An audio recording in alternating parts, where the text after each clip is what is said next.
नमस्कार दोस्तों, मेरा नाम है अरुण सिंह और आप सफ़र कर रहे हैं फ्री एजुकेशन वर्ल्ड की दुनिया में। करंट अफेयर की सीरीज़ को आगे बढ़ाते हुए हम पहुंच गए हैं 5 अगस्त। आज हम 5 अगस्त के करंट अफेयर को डिस्कस करेंगे, जिसमें हम कवर करेंगे the Hindu newspaper, Indian express, WEP और फाइनेंशियल टाइम, इकोनॉमिक्स टाइम तथा अन्य 1-2 न्यूज़पेपर भी कवर करेंगे, इसमें हमारा PIB वगैरह भी आता है। तो पहली जो न्यूज़ है, पहला जो आर्टिकल है वो है union government rolls back data protection bill. जो हमारी यूनियन गवर्नमेंट है उसने अभी वापस ले लिया है अपना पक्ष डेटा प्रोटेक्शन बिल पे। जो डेटा प्रोटेक्शन बिल की बात करी जा रही थी उसको अभी उसे क्या बोलते हैं, वापस ले लिया गया है सरकार के द्वारा।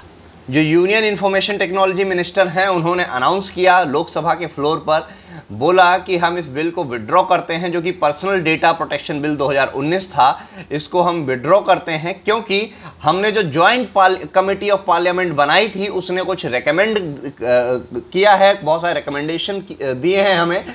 उनके सजेशन, उनके जो सुझाव हैं उनको हम एक फ्रेश बिल में डालेंगे, उसके बाद बिल को फिर से लॉन्च किया जाएगा। और इन्होंने बताया जो जॉइंट कमेटी ऑफ पार्लियामेंट है उन्होंने पर्सनल डेटा प्रोटेक्शन बिल में 542 पेज का एक रिपोर्ट दी है, जिसमें लगभग 93 रिकमेंडेशंस हैं और 81 अमेंडमेंट हैं जो कि इस बिल में करने हैं। डेटा प्रोटेक्शन का जो बिल है, तो अब उनको ध्यान में रखते हुए नए बिल का निर्माण किया जाएगा। और इसके अलावा जो पैनल को हेड कर रहे थे यूनियन मिनिस्टर, उनके द्वारा रेकमेंड करे गए हैं 97 corrections and improvements to the bill. तो जो मिनिस्टर थे उन्होंने भी लगभग 97 करेक्शन और इंप्रूवमेंट की बात करी है इस बिल के अंदर। और इस बिल पे जो काम है लगभग 2018 से चल रहा है। एक पैनल गठित किया गया था, रिटायर्ड सुप्रीम कोर्ट जज जस्टिस BN श्रीकृष्णा ने बोला था, और उनके द्वारा एक पैनल गठित किया गया था। उनके द्वारा बोला भी गया था कि जल्दी से जल्दी डेटा प्रोटेक्शन को लेकर कोई ना कोई बिल सरकार लाए। जॉइंट पार्लियामेंट्री कमेटी जो है उसके अगर हम रिकमेंडेशंस की बात करें कि उन्होंने क्या रिकमेंडेशंस दिए हैं, तो पहला जो रिकमेंडेशन है, लगभग उन्होंने दिए हैं 81 रिकमेंडेशन, तो सारे तो न्यूज़पेपर में है नहीं। उसे क्या बोलते हैं, जो बिल है श्री कृष्णा पैनल जो था, मैंने आपको पहले बता दिया, उनके जो 12 रिकमेंडेशंस थे उनको भी इंक्लूड किया गया है। जैसे ब्रॉडर डेटा प्रोटेक्शन की बात करी गई है, इसमें केवल पर्सनल डेटा की बात नहीं है, नॉन पर्सनल तथा पर्सनल दोनों डेटा को एक ब्रॉडर लेवल पे प्रोटेक्ट करने की बात करी गई है। सोशल मीडिया को रेगुलेट करने की बात करी गई है। बोला गया है कि सोशल मीडिया जितने हैं उनको रेगुलेट किया जाएगा। और ट्रस्टेड हार्डवेयर की बात करी गई है, using only trusted hardware in smartphone and other things. जो हार्डवेयर हैं हमारे स्मार्टफोन के या फिर दूसरे इंटरनेट प्रोवाइडर जो भी हैं, हमारा लैपटॉप हो सकते हैं, टैबलेट हो सकते हैं, इन सब में ट्रस्टेड हार्डवेयर ही यूज करना है, ऐसा बोला गया है। और बोला गया है data protection in the line with supreme court judgment. जो सुप्रीम कोर्ट का जजमेंट है उसको एक बेस बनाते हुए ही डेटा प्रोटेक्शन बिल को रखा जाएगा। सुप्रीम कोर्ट का बेस क्या था? सुप्रीम कोर्ट ने 2017 में अपने फैसले में सुनाया था कि right to privacy is a fundamental right. जो आपका प्राइवेसी का राइट है, ये आर्टिकल 21 के तहत एक फंडामेंटल राइट माना जाएगा। तो ये एक आपका मौलिक अधिकार है, तो उसको नजर में रखते हुए बिल बनाने की बात करी गई है। और social media as a content publisher, social media को एज अ कंटेंट पब्लिशर माना जाएगा। और सोशल मीडिया पे कुछ भी पब्लिश हो रहा है उसकी अकाउंटेबिलिटी उस कंपनी को लेनी होगी जिस कंपनी के द्वारा ये पब्लिश किया जा रहा है। और एक बात और कही गई है, नॉन पर्सनल डेटा के बारे में भी बोला गया है। एक पर्सनल डेटा एक अलग डेटा होता है, नॉन पर्सनल डेटा जिसकी इंफॉर्मेशन हम किसी से लिंक जल्दी नहीं कर पाते, तो उसको भी ध्यान में रखा जाएगा कि ये कहां से आया है। अगर किसी का पर्सनल डेटा नहीं है तो एक किसका डेटा है उस पे भी काम किया जाएगा। कुछ ऐसी भी रिकमेंडेशन है जो इस बिल में नहीं मानी जाएंगी, जैसे ट्रस्टेड हार्डवेयर जो कि रिकमेंड किया था। इनमें क्या बोला था, लोकल स्टोरेज की बात करी गई थी, पर्सनल डेटा की with in the boundary of India. तो JCP की जो रिकमेंडेशन है ये JCP की रिकमेंडेशन है, लेकिन गवर्नमेंट ऑफ इंडिया का कहना है कि ये क्या करेंगे, एक लार्जर फ्रेमवर्क तैयार करेंगे, इंटरनेट इकोसिस्टम ऐसा बनाएंगे जो कि रिप्लेस कर देगा इंफॉर्मेशन टेक्नोलॉजी एक्ट 2000 को। और इसमें थोड़ा ब्रॉड लेवल पे देखा जाएगा, केवल पर्सनल डेटा पे नहीं देखा जाएगा। और जो लोकलाइजेशन है उसमें जो क्लासिफिकेशन है उसको भी अलग रखा गया है। बोला गया है कि क्लासिफिकेशन केवल कुछ केसेस में ही यूज किया जाएगा डैमेज से बचाने के लिए, और बाकी हर जगह क्लासिफिकेशन का यूज नहीं किया जाएगा अभी। तो ये था डेटा प्रोटेक्शन बिल से रिलेटेड। अगले आर्टिकल की तरफ बढ़ते हैं। अगला जो आर्टिकल है लाइव मिंट का आर्टिकल है। इन्होंने क्या इसमें क्या है कि राज्यसभा से अभी पास कर दिया गया है anti doping bill. Anti doping bill क्या है? डोपिंग क्या है? डोपिंग असल में एक विशेष प्रकार का इंजेक्शन है या विशेष प्रकार की दवाई है जो कि खिलाड़ी लेते हैं अपनी क्षमता को बढ़ाने के लिए, अपनी पावर को, अपनी शक्ति का प्रदर्शन अच्छे ज़्यादा कॉन्फिडेंस और ज़्यादा पावर के साथ कर सकें। उसके लिए कुछ खिलाड़ी जो हैं वो कुछ ड्रग्स का यूज़ करते हैं जिनको डोप बोला जाता है। तो उस प्रोसीजर को डोपिंग बोला जाता है। तो उस पर बिल आया था हमारी कंट्री में, तो उसको पास कर दिया गया है। और हमारे जो यूनियन यूथ मिनिस्टर हैं उन्होंने बोला है कि अब India will now join the league of nation like the US, China, France, Australia, Japan, south Korea, और यहाँ पे जैसे लेबोरेटरी हुआ करती हैं डोप टेस्ट की, अब हमारे यहाँ भी ये सारी चीज़ें होंगी। इस बिल के प्रोविजंस क्या हैं? सबसे पहली बात तो इन्होंने क्या किया है कि जो प्रोहिबिट करना है एथलीट को, अगर कोई डोपिंग का इस्तेमाल करता है उसको रोक दिया जाएगा, रोका जाएगा इस चीज़ के लिए। और नेशनल एंटी डोपिंग एजेंसी की पावर दी गई है कि वो इन्वेस्टिगेट कर सके, सैंक्शन लगा सके। और डिस्क्वालिफिकेशन की बात करी गई है, अगर कोई वायलेट करता है रूल्स को तो उसको डिस्क्वालीफाई कर दिया जाएगा। लेकिन इस बिल को लेकर थोड़े इश्यूज आ रहे हैं सामने। अब इसमें इशू जो है वो है बेसिकली डायरेक्टर जनरल की पोस्ट को लेकर। जो क्वालिफिकेशन है डायरेक्टर जनरल की वो कोई फिक्स नहीं करी गई है, कोई स्पेसिफाई नहीं करी गई है कि किसको डायरेक्टर जनरल बनाया जाएगा। और उसके रिमूवल की जो बात है वो पूरी तरीके से आप कह सकते हैं सेंट्रल गवर्नमेंट के हाथ में दे दी गई है। और उसमें भी बोला गया है कि मिसबिहेव और उसे क्या बोलते हैं इनकैपेसिटी के चक्कर में के चलते उनको हटाया जाएगा। तो ये चीज़ें जो हैं एक तरीके से इंडिपेंडेंसी को जो ये एक इंडिपेंडेंट बॉडी है उस चीज़ को प्रभाव पहुंचा सकती हैं। तो ये था आपका डोपिंग बिल के बारे में। ज़्यादा इंपॉर्टेंट नहीं है लेकिन बेसिक पता होना ज़रूरी है। बाकी अगर हम नेशनल डोपिंग एजेंसी के एंटी डोपिंग एजेंसी के बारे में जानें, नाडा जिसको बोलते हैं, तो नाडा की जो स्थापना है वो 24 नवंबर 2005 को करी गई थी। इसको डोप फ्री स्पोर्ट इंडिया में करने के लिए। और इसका जो रजिस्ट्रेशन है वो सोसाइटी रेगुलेशन एक्ट 1860 के तहत किया गया था। और ये बेसिकली इसका काम क्या है, जो वाडा है वर्ल्ड एंटी डोपिंग एजेंसी, उसके जो रूल्स हैं उन्हीं के रूल्स को एक तरीके से इंडिया के अंदर इम्प्लीमेंट करना। अगला जो आर्टिकल है वो भी द हिंदू से है।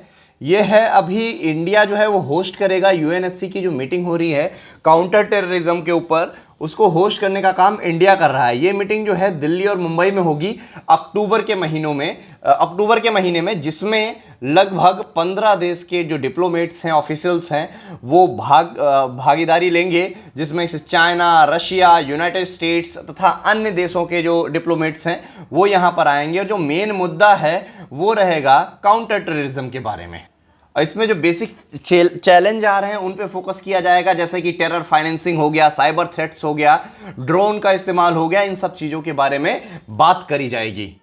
अगर हम यूएनएससी की बात करें, यूनाइटेड नेशन सिक्योरिटी काउंसिल की बात करें, तो इसमें परमानेंट मेंबर जो हैं वो P5 हैं, 5 मेंबर हैं। इसमें चाइना, फ्रांस, रशिया, यूके और यूएसए आते हैं। और अगर हम नॉन परमानेंट मेंबर की बात करें तो 2 साल के लिए एक मेंबर चुना जाता है, जो कि 10 मेंबर होते हैं। 3 अफ्रीका से हैं, 2 एशिया से हैं, लैटिन अमेरिका से 2 हैं, वेस्टर्न यूरोप से 2 हैं और ईस्टर्न यूरोप से 1 मेंबर है। अगर हम हाइलाइट्स की बात देखें इस मीटिंग की, तो cross border threat from Pakistan and Afghanistan, इस पे बात करी जाएगी। Comprehensive convention on international terrorism, इस पे बात करी जाएगी। विक्टिम ऑफ टेररिज्म, इंडिया जो है शुरू से ही टेररिज्म का विक्टिम रहा है। कभी भी इंडिया में कई बार उसे क्या बोलते हैं टेरर अटैक हो जाया करते थे पहले, अब बहुत हद तक कम हो गया है, लेकिन बहुत बार इंडिया विक्टिम रह चुका है टेरर अटैक का। कई बार इंडिया में टेरर अटैक किए जा चुके हैं पड़ोसी मुल्कों के द्वारा, कभी पाकिस्तान से, कभी आईएसआई के द्वारा, कभी लश्कर तैयबा के द्वारा, विभिन्न जो आतंकवादी संगठन हैं उनके द्वारा करे जा चुके हैं इंडिया पे अटैक। तो वो भी एक मुद्दा रहेगा। और दूसरा, India as a president of UNSC, जो नवंबर में जो हमारे प्राइम मिनिस्टर साहब हैं न्यूयॉर्क में, दिसंबर में न्यूयॉर्क में हमारे प्राइम मिनिस्टर साहब जाएंगे और ये प्रेसिडेंटशिप भी करेंगे यूएनएससी की, तो उस पर भी थोड़ा बहुत डिस्कस हो सकता है। वहाँ पर भी काउंटर टेररिज्म की बात ही करी जाएगी, हमारे मोदी जी के द्वारा यही बात रखी जाएगी न्यूयॉर्क में भी। अगर हम फोकस्ड एरिया की बात करें तो 3 फोकस्ड एरिया रहने वाले हैं, internet and social media, terrorism financing और अनमैन्ड एरियल सिस्टम। अभी इस पर भी बात करना बहुत ज़रूरी है। ड्रोन बहुत ज़्यादा देखने को मिल रहे हैं, ड्रोन अटैक्स बहुत ज़्यादा देखने को मिल रहे हैं सिक्योरिटी पर्सनल पे या जहाँ पे हमारे आर्म्स पर्सन रहते हैं उस एरिए पे, कैंट पे, कहीं पे भी ड्रोन के द्वारा हमला करने की कोशिश करी जा रही है बहुत दिनों से हमारे दुश्मन मुल्कों के द्वारा। तो इस पे भी बात करी जाएगी, टेरर फाइनेंसिंग पे बात करी जाएगी, इंटरनेट एंड सोशल मीडिया पे भी बात करी जाएगी। नेक्स्ट जो आर्टिकल है वो भी द हिंदू न्यूज़पेपर से है।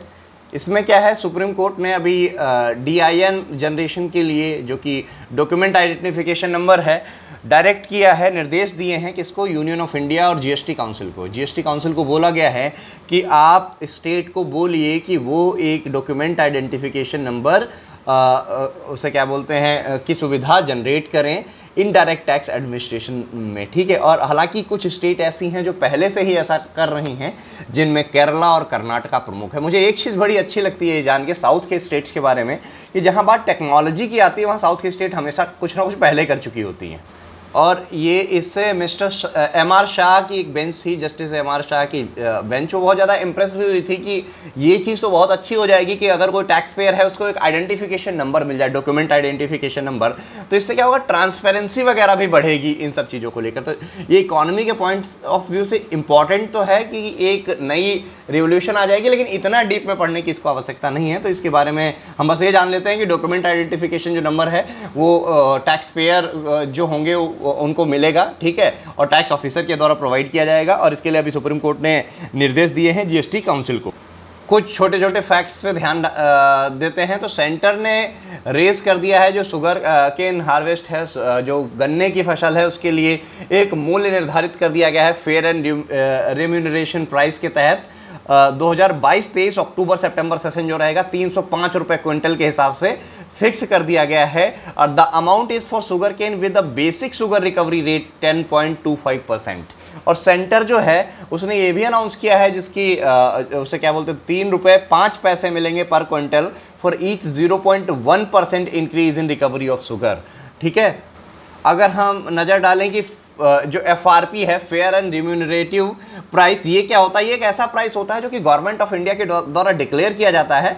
और मिल जो होते हैं, शुगर मिल, वो बाउंड होते हैं इस प्राइस को पे करने के लिए। उनको इतना मिनिमम प्राइस देना ही पड़ता है क्योंकि वो इस चीज़ के लिए बाउंड होते हैं। हर तरीके से गवर्नमेंट ने डिसाइड कर दिया है तो अब शुगर मिल को, किसान को इतना देना ही पड़ेगा। अगर कोई डिले होता है पेमेंट में तो 15% एनुअल इंटरेस्ट के साथ आपको पैसा फार्मर्स को देना पड़ेगा।